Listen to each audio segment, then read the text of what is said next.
나이 들면 배워서 뭐해? 혹시 이런 생각 해보신 적 있으신가요? 50대, 60대, 70대가 되면 이제 새로운 걸 배울 나이가 지났다고 그냥 편하게 살면 된다고 생각하시나요? 그런데 말입니다. 부처님께서는 이렇게 말씀하셨습니다. 배움을 멈추는 순간 그 사람은 이미 죽은 것이나 다름없다. 오늘 여러분과 함께 나눌 이야기는 바로 이것입니다. 우리가 진짜 늙는 건 나이 때문이 아니라 배움을 포기했기 때문이라는 진실 말입니다. 서울에 사시는 김순자님, 올해 63세이십니다. 몇 년 전까지만 해도 활발하고 밝으셨던 분이에요. 그런데 요즘은 자꾸 이런 말씀만 하세요. 나 같은 늙은이가 뭘 안다고. 요즘 세상은 너무 빨라서 따라갈 수가 없어. 그냥 조용히 살다 가면 되지. 뭐 처음엔 그저 겸손의 표현인 줄 알았습니다. 그런데 시간이 지날수록 순자님의 표정은 점점 어두워졌어요. 손주들이 스마트폰 사용법을 알려드려도 나는 안 돼. 너무 어려워하시며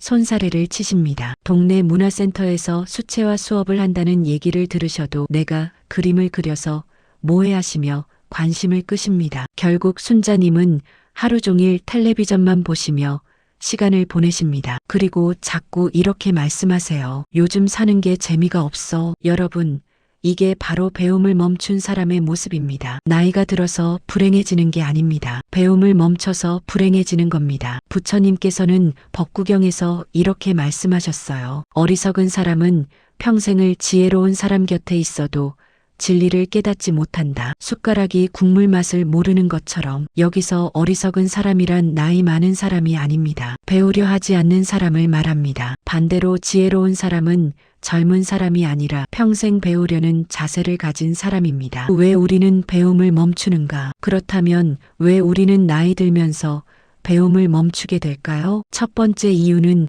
두려움 때문입니다. 새로운 것을 배우면 실패할 수도 있잖아요. 창피당할 수도 있고요. 이 나이에 이것도 모르나 하는 소리를 들을까봐 무섭습니다. 그래서 아예 시도조차 하지 않는 거예요. 두 번째 이유는 자존심 때문입니다. 내가 이만큼 살았는데 이제 와서 남한테 배워? 이런 마음이 생깁니다. 특히 자식들이나 손주들에게 뭔가를 배우는 게 자존심 상하게 느껴지죠. 세 번째 이유는 체념 때문입니다. 이제 늙었으니까 그냥 이대로 살다 가면 되지. 젊은 사람들이나 열심히 하면 되지. 나는 뭐. 이렇게 스스로를 포기해버리는 겁니다. 대구에 사시는 박영호님, 올해 58세이십니다. 회사에서 명예퇴직을 하신 후 집에만 계셨어요. 아내가 컴퓨터 배워서 블로그라도 해보시지 하고 권했지만 영호님은 손사래를 치셨습니다. 나 같은 사람이 컴퓨터를 해서 뭐해. 젊은 사람들이나 하는 거지. 그런데 말입니다. 6개월이 지나자 영호님은 우울증 진단을 받으셨어요. 하루 종일 할 일이 없으니 자꾸 쓸모없는 사람이 된 것 같은 기분이 들었대요. 그때 아내가 다시 한번 권유했습니다. 그냥 한번 해봐요. 잘하고 못하고가 중요한 게 아니라 뭔가 하는 게 중요한 거잖아요. 마지못해 시작한 컴퓨터 수업이었습니다. 처음엔 정말 하나도 몰랐어요. 마우스 클릭하는 것도 어색했고 키보드 치는 것도 느렸습니다. 하지만 영호님은 포기하지 않으셨어요. 6개월 후 놀라운 일이 벌어졌습니다. 영호님은 이제 혼자서 블로그를 운영하십니다. 등산 다니며 찍은 사진을 올리시고 자신의 생각을 글로 쓰십니다. 댓글로 소통하시고 같은 취미를 가진 사람들과 온라인에서 친구도 되셨어요. 그리고 영호님은 이렇게 말씀하셨습니다. 이제 아침에 일어나는 게 즐거워요. 오늘은 뭘 쓸까?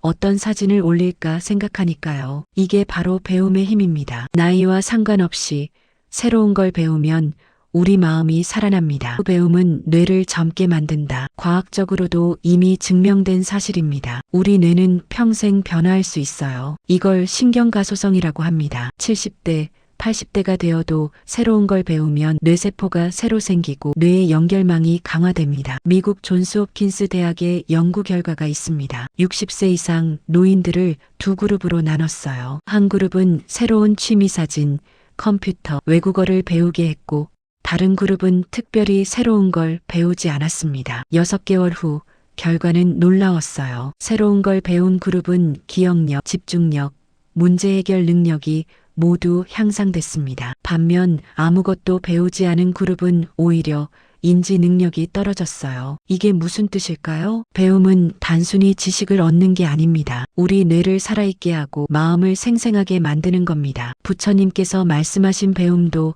바로 이런 의미입니다. 책만 읽고 절에만 다니는 게 배움이 아니에요. 일상에서 새로운 경험을 하고 새로운 것에 도전하고 끊임없이 자기 자신을 갱신하는 것. 그게 진짜 배움입니다. 그 배움이 주는 진짜 선물. 배움이 주는 가장 큰 선물은 무엇일까요? 지식이나 기술이 아닙니다. 바로 자신감과 존재감입니다. 인천에 사시는 이정자님, 올해 67세이십니다. 남편 없이 혼자 사시는데 몇 년 전부터 우울감이 심해지셨어요. 자식들은 다 독립했고 친구들도 하나둘 연락이 뜸해졌습니다. 나는 이제 아무도 필요로 하지 않는 사람이구나 하는 생각이 자꾸 들었대요. 그러던 어느 날 동네 도서관에서 신앙송 동아리를 모집한다는 공고를 보셨습니다. 처음엔 망설였어요. 내가 시를 읽어서 뭐해? 목소리도 안 좋은데. 하지만 용기를 내서 신청하셨습니다. 첫 수업날 정자님은 너무 떨렸대요. 시를 낭독하는 것도 처음이고 사람들 앞에서 목소리 내는 것도 오랜만이었으니까요. 그런데 신기한 일이 벌어졌습니다. 시를 소리내어 읽으니까 가슴속에서 뭔가가 울렸어요. 윤동주의 시, 김소월의 시, 나태주의 시. 젊었을 때는 그냥 글자로만 봤던 시들이 이제는 가슴으로 느껴졌습니다. 6개월 후 정자님은 동아리에서 작은 발표회를 하셨어요. 손주들도 와서 할머니의 낭송을 들었습니다. 발표가 끝나고 손주가 이렇게 말했대요. 할머니, 너무 멋있어요. 목소리가 정말 아름다워요. 그 순간 정자님은 눈물이 났다고 합니다. 아, 나도 아직 뭔가 할 수 있는 사람이구나. 나도 누군가에게 감동을 줄 수 있는 사람이구나. 이런 깨달음이 왔다고 해요. 여러분, 이게 바로 배움이 주는 진짜 선물입니다. 새로운 걸 배우면 우리는 다시 살아있음을 느낍니다. 나이가 들어도 나는 아직 성장할 수 있는 사람이라는 걸 깨닫습니다. 부처님께서는 이렇게 말씀하셨어요. 어제의 나와 오늘의 내가 다르다면 그 사람은 살아있는 것이다. 매일매일 조금씩이라도 변화하고 성장하는 것. 그게 진정으로 살아있다는 증거입니다. 무엇을 배워야 할까? 그래서 뭘 배워야 하나요? 이런 질문을 하시는 분들이 많습니다. 여기서 중요한 건 무엇을 배우느냐가 아니라 배우려는 마음을 갖는 것입니다. 꼭 거창한 걸 배울 필요 없어요. 작은 것부터 시작하면 됩니다. 스마트폰 사용법을 배우는 것도 배움입니다. 손주들과 영상통화하는 법을 배우는 것도 배움이에요. 요리책 보며 새로운 음식을 만들어 보는 것도 배움입니다. 광주에 사시는 최동수님, 올해 72세이십니다. 평생 공장에서 일하시다가 은퇴하셨어요. 손재주는 좋으셨지만 글을 쓰는 건 평생 안 해보셨습니다. 그런데 요즘 동수님은 매일 일기를 쓰십니다. 처음엔 딱 2줄이었어요. 오늘 날씨 좋았다. 산책했다. 이게 전부였습니다. 하지만 매일 쓰다 보니까 점점 쓸 말이 많아졌어요. 산책하면서 본 꽃 이야기, 동네 할머니와 나눈 짧은 대화, 저녁에 먹은 음식 이야기, 작은 일상이 글이 되고 글이 기억이 되고 기억이 삶의 의미가 됐습니다. 동수님은 이렇게 말씀하세요. 전에는 하루하루가 그냥 지나갔는데 이제는 하루하루가 소중해요. 일기를 쓰려면 오늘 하루를 돌아봐야 하니까요. 이게 바로 배움의 힘입니다. 글쓰기를 배운 게 아니라 하루를 돌아보는 법을 배운 겁니다. 그리고 그 과정에서 자기 삶을 더 소중히 여기게 된 거예요. 부처님께서 말씀하신 정념, 즉 지금 이 순간을 알아차리는 것, 그게 바로 이런 겁니다. 육부 배움은 나이를 거슬러 올라간다. 많은 분들이 이렇게 생각하십니다. 나는 이제 늙었으니까 점점 쇠퇴할 뿐이야. 하지만 이건 사실이 아닙니다. 몸은 늙어도 마음은 얼마든지 젊어질 수 있어요. 아니, 오히려 나이 들수록 더 깊은 배움이 가능합니다. 젊었을 때는 빨리빨리 배우려고 했잖아요. 시험 점수를 위해, 취업을 위해, 남에게 인정받기 위해. 하지만 이제는 그런 것들에서 자유롭습니다. 진짜 내가 좋아하는 것, 진짜 내가 하고 싶은 것을 배울 수 있어요. 제주도에 사시는 강미숙님, 올해 69세이십니다. 평생 남편과 자식들 뒷바라지하며 사셨어요. 자기 자신을 위해 뭔가를 해본 적이 거의 없었습니다. 그런데 몇 년 전 남편이 돌아가신 후 미숙님은 생각했습니다. 이제 나를 위해 살아봐야겠다. 그리고 평생 하고 싶었던 수채화를 배우기 시작했어요. 처음엔 정말 서툴렀습니다. 물감이 번지고 색깔이 이상하게 섞이고 그림이 마음처럼 안 나왔어요. 하지만 미숙님은 포기하지 않았습니다. 매일매일 조금씩 그렸어요. 2년이 지난 지금 미숙님의 그림은 정말 아름답습니다. 제주바다, 한라산, 유채꽃밭 보는 사람들이 이거 진짜 직접 그린 거예요? 하고 놀랄 정도예요. 더 중요한 건 미숙님의 표정입니다. 그림을 그릴 때 미숙님의 얼굴은 정말 평화롭고 행복해 보입니다. 미숙님은 이렇게 말씀하세요. 이제야 내가 누구인지 알 것 같아요. 평생 누구의 아내, 누구의 엄마로만 살았는데 이제는 그냥 나로 살고 있어요. 여러분, 이게 바로 나이 들어서 하는 배움의 특별한 점입니다. 젊었을 때는 무엇이 되기 위해 배웠다면 이제는 나 자신으로 존재하기 위해 배웁니다. 부처님께서는 금강경에서 이렇게 말씀하셨어요. 마땅히 머무는 바 없이 그 마음을 낼지니라. 이게 무슨 뜻일까요? 어떤 목적이나 결과에 집착하지 말고 그냥 지금 이 순간에 충실하라는 뜻입니다. 배움도 마찬가지입니다. 이걸 배워서 뭐가 되겠다가 아니라 그냥 배우는 과정 자체가 즐겁다. 이렇게 생각하면 배움은 더 이상 부담이 아니라 기쁨이 됩니다. 7부 배움은 관계를 회복시킨다. 배움이 주는 또 하나의 선물이 있습니다. 바로 관계의 회복입니다. 나이 들면 자꾸 관계가 단절되잖아요. 친구들은 멀어지고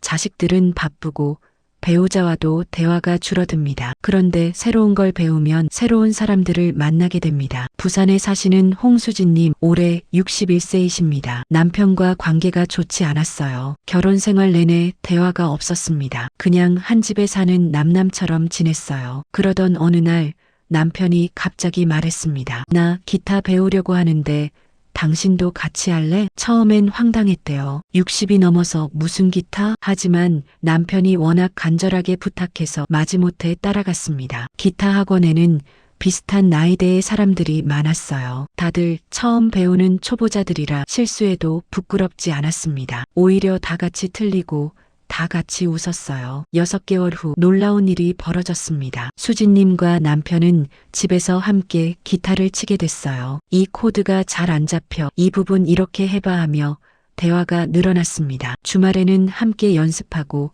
가끔은 동네 카페에서 작은 공연도 했어요. 수진님은 이렇게 말씀하세요. 결혼한 지 30년 만에 처음으로 남편과 대화를 많이 하는 것 같아요. 함께 배우니까 할 얘기가 생기더라고요. 이게 바로 배움이 관계에 미치는 영향입니다. 함께 배우면 함께 성장하고 함께 기뻐할 수 있습니다. 손주들과의 관계도 마찬가지입니다. 요즘 손주들은 할아버지, 할머니랑 대화가 잘 안 통한다고 하잖아요. 세대 차이가 너무 크니까요. 그런데 할머니, 할아버지가 새로운 걸 배우는 모습을 보면 손주들이 존경심을 갖게 됩니다. 우와, 우리 할머니 멋있다. 할아버지도 유튜브 하시네. 이렇게요. 대전에 사시는 김철수님 올해 74세이십니다. 손주들이 놀러와도 대화가 잘 안 됐어요. 손주들은 게임 얘기, 유튜브 얘기만 하는데 철수님은 그게 뭔지 잘 몰랐으니까요. 그래서 철수님은 결심했습니다. 내가 손주들 세계를 이해해봐야겠다. 그리고 유튜브를 배우기 시작했어요. 처음엔 손주들이 좋아하는 채널을 보는 것부터 시작했습니다. 게임 방송도 보고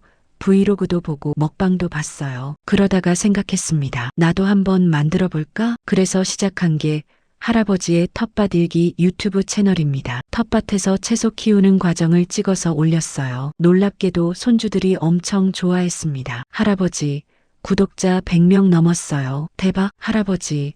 댓글 봤어요? 다들 할아버지 응원한대요. 손주들이 할아버지의 유튜브를 친구들에게 자랑했어요. 그리고 이제 손주들이 놀러 오면 할아버지와 함께 영상 촬영도 하고 편집도 배웁니다. 철수님은 이렇게 말씀하세요. 배움은 나이를 뛰어넘게 해줘요. 이제 손주들이 저를 그냥 늙은 할아버지가 아니라 유튜버 할아버지로 봐요. 8부 배움에는 끝이 없다. 부처님께서는 평생 배움을 멈추지 않으셨습니다. 깨달음을 얻으신 후에도 계속 제자들과 대화하시고 새로운 사람들을 만나시고 끊임없이 자신의 가르침을 발전시키셨어요. 80세가 넘으셨을 때도 여전히 걸어 다니시며 사람들에게 법을 전하셨습니다. 이게 무슨 뜻일까요? 깨달음을 얻었다고 해서 배움이 끝나는 게 아니라는 겁니다. 오히려 깨달음은 더 깊은 배움의 시작입니다. 우리도 마찬가지입니다. 60세가 됐다고, 70세가 됐다고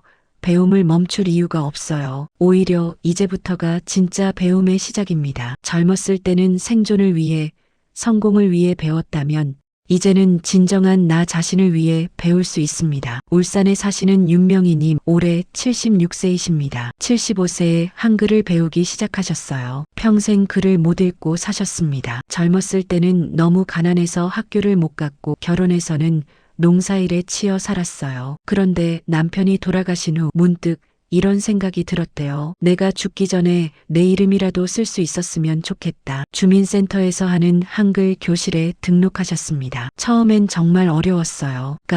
다도 잘 안 외워졌습니다. 하지만 명희님은 포기하지 않으셨어요. 매일 연습장에 글자를 쓰셨습니다. 1년이 지난 지금 명희님은 이제 짧은 문장을 읽고 쓸 수 있습니다. 손주들에게 문자 메시지도 보내세요. 사랑한다, 보고 싶다, 이런 짧은 말이지만 손주들은 너무 감동했다고 합니다. 명희님은 이렇게 말씀하세요. 76년 동안 글을 몰랐는데 이제 배우니까 세상이 다르게 보여요. 간판도 읽을 수 있고 신문도 볼 수 있고 제가 아직 늙지 않은 것 같아요. 여러분, 이게 바로 배움의 힘입니다. 배움은 나이를 의미 없게 만듭니다. 76세에 한글을 배우는 것도 늦지 않습니다. 80세에 그림을 시작하는 것도 늦지 않아요. 진짜 늦은 건 시작하지 않는 것입니다. 구부 배움은 죽음도 두렵지 않게 한다. 부처님께서는 이렇게 말씀하셨습니다. 배움을 즐기는 사람은 죽음조차 두려워하지 않는다. 왜 그럴까요? 배우는 사람은 매일매일이 새롭기 때문입니다. 어제와 오늘이 다르고 오늘과 내일이 다릅니다. 계속 성장하고 변화하니까 인생이 정체되지 않아요. 그래서 죽음이 멀게 느껴지는 겁니다. 반대로 배움을 멈춘 사람은 어떨까요? 매일이 똑같습니다. 어제도 텔레비전 봤고 오늘도 텔레비전 보고 내일도 텔레비전 볼 거예요. 어제도 아무 일 없었고 오늘도 아무 일 없고 내일도 아무 일 없을 겁니다. 이렇게 살다 보면 자꾸 이런 생각이 들어요. 나는 이제 할 일이 없구나. 그냥 죽을 날만 기다리는 건가? 이게 바로 배움을 멈춘 사람의 비극입니다. 진주에 사시는 서동길님, 올해 68세이십니다. 몇 년 전까지만 해도 정말 우울하셨어요. 이제 나한테 남은 게 뭐가 있나 하는 생각만 하셨습니다. 그런데 우연히 동네 도서관에서 역사 강좌를 듣게 됐어요. 조선시대 역사에 대한 강의였는데 정말 재미있었대요. 그래서 다음 강좌도 신청하고 그 다음 강좌도 신청했습니다. 이제 동길님은 도서관의 단골이 되셨어요. 역사책도 읽고 다큐멘터리도 보고 역사 유적지에 답사도 가십니다. 그리고 이렇게 말씀하세요. 이제 죽을 생각이 안 나요. 배울 게 너무 많거든요. 조선시대 다 배우면 고려시대도 배우고 싶고 그 다음엔 삼국시대도 배우고 싶어요. 여러분, 이게 바로 배움이 주는 가장 큰 선물입니다. 배움은 우리에게 미래를 줍니다. 내일이 기대되고 다음 주가 기대되고 내년이 기대됩니다. 다음엔 뭘 배울까? 다음엔 어디까지 갈 수 있을까? 이런 기대감이 우리를 살아있게 만듭니다. 부처님께서는 법구경에서 이렇게 말씀하셨어요. 오늘 해야 할 일을 내일로 미루지 말라. 죽음은 우리가 일을 끝냈는지 안 끝냈는지 묻지 않고 찾아온다. 이 말씀의 의미를 다시 생각해 봅시다. 오늘 해야 할 일이란 뭘까요? 그건 바로 배움입니다. 오늘 배우고 싶은 게 있으면 오늘 시작하세요. 내일로 미루지 마세요. 나이 들어서 뭐해? 이제 늦었어 하지 마세요. 죽음이 언제 올지 모릅니다. 하지만 오늘 배우기 시작하면 적어도 오늘 하루는 충실하게 산 겁니다. 10부 작은 배움부터 시작하세요. 그래서 구체적으로 어떻게 시작하면 되나요? 이런 질문을 하시는 분들이 많습니다. 걱정하지 마세요. 어렵지 않습니다. 지금 당장 오늘부터 시작할 수 있어요. 첫 번째, 호기심을 되살리세요. 하루에 한 가지씩 이게 뭘까? 하고 궁금해하는 연습을 하세요. 길을 걷다가 본 꽃 이름이 궁금하면 스마트폰으로 검색해 보세요. 뉴스에서 모르는 단어가 나오면 물어보세요. 손주가 말하는 게 이해 안 되면 그게 뭐야? 할머니한테 설명해 줄래? 하고 물어보세요. 두 번째, 매일 15분씩 새로운 걸 해보세요. 유튜브로 요가 동작 하나 배우기, 새로운 요리법 하나 시도하기, 스마트폰 기능 하나 익히기, 뭐든 좋습니다. 중요한 건 매일 하는 겁니다. 한꺼번에 많이 하려고 하지 마세요. 조금씩 천천히 꾸준히 하는 게 중요합니다. 세 번째, 실수를 두려워하지 마세요. 배우는 과정에서 실수는 당연합니다. 아니, 실수가 없으면 배우는 게 아니에요. 컴퓨터 잘못 눌러서 화면이 이상해졌다고 해서 세상이 무너지는 게 아닙니다. 그냥 다시 하면 됩니다. 네 번째, 함께 배울 사람을 찾으세요. 혼자 배우기 어려우면 동네 문화센터나 주민센터 프로그램에 등록하세요. 도서관 강좌도 좋고 교회나 절에서 하는 모임도 좋습니다. 같이 배우는 사람이 있으면 포기하기 어려워요. 서로 격려하고 응원하니까요. 다섯 번째, 자신에게 상을 주세요. 뭔가 새로운 걸 배웠으면 스스로에게 칭찬해 주세요. 나 오늘 이거 배웠어. 대단하지? 60년 살면서 처음 해본 건데 나 잘했어. 이렇게요. 창원에 사시는 조영숙님, 올해 64세이십니다. 작년에 이렇게 결심하셨어요. 하루에 한 가지씩 새로운 걸 해보자. 그래서 시작한 게 새로운 것 노트였습니다. 작은 공책에 매일 저녁 오늘 처음 해본 것을 적으셨어요. 오늘 처음으로 버스에서 교통카드 찍는 소리를 들었다. 오늘 처음으로 손주가 추천한 K-팝 노래를 들었다. 오늘 처음으로 배달앱으로 치킨을 시켰다. 처음엔 정말 사소한 것들이었어요. 하지만 1년이 지난 지금 그 노트는 365개의 처음으로 가득 찼습니다. 그리고 영숙님은 완전히 다른 사람이 되셨어요. 예전에는 나는 이제 늙었어 하시던 분이 이제는 오늘은 뭘 처음 해볼까? 하시며 아침을 맞이하십니다. 영숙님은 이렇게 말씀하세요. 배움이라는 게 거창한 게 아니더라고요. 그냥 매일 조금씩 새로운 걸 경험하는 것. 그게 바로 배움이에요. 맞습니다. 배움은 거창한 게 아닙니다. 매일 조금씩 호기심을 갖고 새로운 걸 시도하는 것. 그게 바로 배움입니다. 11부 배움은 우리를 자유롭게 한다. 부처님께서 깨달음을 얻으신 후 가장 먼저 하신 말씀이 뭔지 아십니까? 나는 해탈했다. 나는 자유로워졌다. 이 자유가 어디서 온 걸까요? 집착에서 벗어났기 때문입니다. 나는 이래야 한다. 나는 저래야 한다는 고정관념에서 벗어난 겁니다. 배움도 마찬가지입니다. 새로운 걸 배우면 우리는 자유로워집니다. 나이 들면 이렇게 살아야 한다는 틀에서 벗어나는 거예요. 60대는 조용히 살아야지. 70대가 뭘 배워. 이제 늙었으니까 젊은 사람들한테 자리 양보하고 물러나야지. 이런 생각들이 우리를 가둡니다. 하지만 배움은 이런 틀을 깨뜨립니다. 누가 60대는 조용히 살아야 한대? 70대라고 배우면 안 된다는 법이 어디 있어? 늙었다고 꿈을 포기해야 한다는 건 누가 정한 거야? 이렇게 생각이 바뀌는 겁니다. 천안에 사시는 박순옥님, 올해 73세이십니다. 72세에 운전면허를 땄어요. 주변에서 다들 말렸습니다. 이 나이에 무슨 운전을? 위험하잖아. 그냥 택시 타고 다니지. 하지만 순옥님은 포기하지 않으셨어요. 내가 하고 싶으면 하는 거지. 나이가 무슨 상관이야? 물론 쉽지 않았습니다. 필기시험도 3번 떨어지셨고 도로주행도 2번 떨어지셨어요. 하지만 결국 합격하셨습니다. 이제 순옥님은 혼자서 차를 몰고 다니십니다. 친구들 만나러 갈 때도 손주 학원 데려다 줄 때도 장 보러 갈 때도 자유롭게 다니세요. 순옥님은 이렇게 말씀하세요. 운전면허를 딴 게 중요한 게 아니에요. 내가 나이 때문에 포기하지 않았다는 게 중요한 거예요. 이제 나이는 핑계가 안 돼요. 맞습니다. 배움은 우리에게 자신감을 줍니다. 나도 할 수 있다는 자신감. 그리고 그 자신감은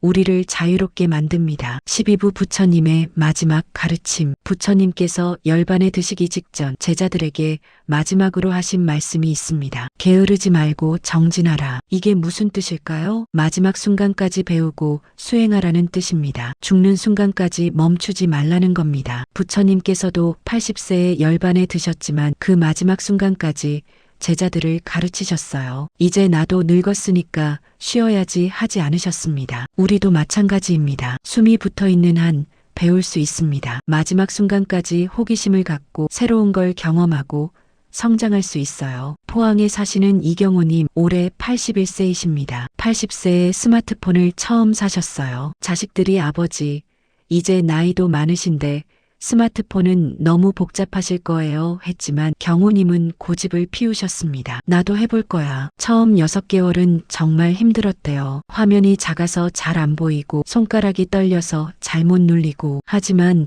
포기하지 않으셨어요. 이제 경호님은 스마트폰을 자유자재로 다루십니다. 손주들과 영상 통화도 하시고 유튜브로 트로트도 보시고 날씨 앱으로 오늘 날씨도 확인하세요. 경호님은 이렇게 말씀하세요. 나는 죽을 때까지 배울 거예요. 그게 살아있다는 증거니까요. 이 말씀 정말 가슴에 와닿지 않나요? 배움은 나이와 상관없습니다. 살아있는 한 우리는 배울 수 있고 성장할 수 있습니다. 마무리 오늘부터 시작하세요. 사랑하는 여러분, 오늘 이 영상을 여기까지 보신 것만으로도 여러분은 이미 배우는 사람입니다. 새로운 걸 알고 싶어하고 변화하고 싶어하는 마음이 있으시니까요. 이제 한 걸음만 더 나아가세요. 오늘, 지금 당장 작은 것 하나를 시작해 보세요. 스마트폰 기능 하나 배워보기, 유튜브에서 관심 있는 강의 하나 찾아보기, 동네 도서관이나 문화센터 프로그램 알아보기, 친구나 가족에게 나 이거 배우고 싶은데 같이 할래? 하고 말해보기. 뭐든 좋습니다. 중요한 건 시작하는 겁니다. 부처님께서 말씀하셨습니다. 천리길도 한 걸음부터, 배움도 마찬가지입니다. 아무리 거창한 배움도 작은 한 걸음에서 시작됩니다. 오늘 그 한 걸음을 떼세요. 그러면 내일은 2걸음, 모레는 3걸음, 어느새 여러분은 전혀 다른 사람이 되어 있을 겁니다. 나이 들어서도 배우는 사람, 나이 들어서도 성장하는 사람, 나이 들어서도 꿈을 꾸는 사람, 그게 바로 진정으로 살아있는 사람입니다. 배움을 멈춘 날, 우리는 늙기 시작합니다. 하지만 배움을 계속하는 한, 우리는 영원히 접습니다. 몸은 늙어도 마음은 언제나 젊을 수 있어요. 오늘부터 시작하세요. 오늘부터 배우세요. 오늘부터 다시 살아나세요. 여러분의 인생은 아직 끝나지 않았습니다. 아직 배울 게 너무 많고, 아직 경험할 게 너무 많고, 아직 누릴 기쁨이 너무 많습니다. 부처님의 가르침을 마음에 새기세요. 어제의 나와 오늘의 내가 다르다면 그 사람은 살아있는 것이다. 오늘의 여러분이 어제와 다르길 바랍니다. 내일의 여러분이 오늘과 다르길 바랍니다. 평생 변화하고 평생 배우고 평생 성장하시길 바랍니다. 감사합니다. 오늘도 이 영상을 끝까지 봐주셔서 감사합니다. 여러분 모두 건강하시고 행복하시고 언제나 배우는 기쁨이 함께 하시길 기도합니다.